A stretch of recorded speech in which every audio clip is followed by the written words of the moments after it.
Dia 4 de dezembro de 1997, UNESCO apone gran parte de Willemstad riba sua lista de patrimônio mundial. Essa aqui é monumento na área que começa na série Peter May, te como o Sr. Nieuwenstraat, este bairro de Peter May, Scalo, Punda e outra banda, há reconhecimento mundial para um valor histórico único.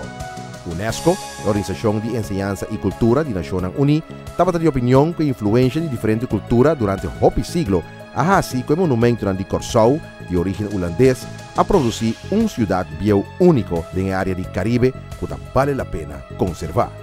Conservar não unicamente para nós mesmos, mas também para todos que estão fora de nosso país, porque bem admira a arquitetura preciosa aqui. Haga-nos tua ajuda, cuida nossa cidade bonita, tanto para nós mesmos como para os turistas.